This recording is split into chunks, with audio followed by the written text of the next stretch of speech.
We'd like to thank the Minneapolis Foundation and the Bush Foundation for their generous sponsorship of the Josie R. Johnson Leadership Academy. The Academy consists of 3 primary components, which you'll hear from our fellows. The first is training, which grounds them in the history of the African American community, both locally and nationally. The second is mentorship, in which they're combined with outstanding leaders in business, philanthropy, faith, community, and education. And then the third is for them to undertake a community service project on behalf of the community in Minneapolis and St. Paul. And we'd like to welcome you to developing the next generation of leaders. I think the Leadership Academy is important because it is intentional. It's intentional in terms of growing African American leaders. It gave me a new perception when it came to how the world works in favor or against certain people. And so from that perspective, it has given me a more holistic view of how things need to change. Being able to learn from those leaders and understand the role that they played, and really some of the rights that we have today are truly from the efforts that they put forth, helps us to see why it's important for us to still stand, still fight today. I think Dr. Johnson has been a bright symbol, a light as it relates to providing leadership within the community about how to make transformational change. My favorite part about the Leadership Academy has been hearing from some of the elders in our community, like Dr. Elakati and Dr. Josie R. Johnson. It's just been incredible to hear their perspective and history. We have so many assets in the Twin Cities, in this state, and no other organization is highlighting them, lifting them up, or sharing knowledge with them.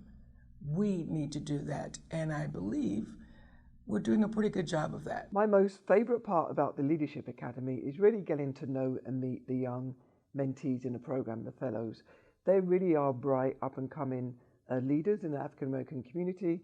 They have great ideas, perspective, they have good energy, and I really love connecting with that and sharing and learning from them. No matter if we work in business or we work in government, a place where we could come, exchange ideas, learn about a unified agenda that's taking place, learn about how we could contribute to this agenda. It's something that we desperately need, and just looking at other race and ethnicities, they have their own respective forums where they come together and convene.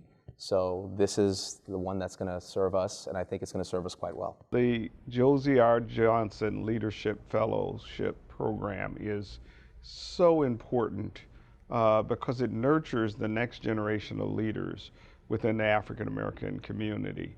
It gives them grounding, it builds relationships both with each other and the broader community, and it's a way for people to think about how they're going to give back for all of what they have gotten from this community. So I think it's a powerful testament to intergenerational leadership that we need if we're going to change the conditions for our people.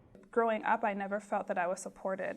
And having this Leadership Academy really helps you understand that you aren't alone, but it also gives you tools and skills to make a change in the workplace. I think it's essential because we're helping to develop the next generation of leaders. We're giving them the tools, the skills, the knowledge and awareness to be able to speak up and share their truths and really be able to advocate for their community in various spaces. I applied to the Leadership Academy because it gave me the opportunity to be a part of a program that would include like-minded individuals and give me the opportunity for leadership in the Twin Cities. As an adult, I feel like it is of the utmost importance to stay connected, and any opportunity I have to connect with other individuals that own their Blackness and that are interested in improving the condition of Black communities, I jump on. So I think, to me, a major lesson for me out of this and out of watching Josie's life is that each of us need to be the ancestor today that we want to be remembered for tomorrow.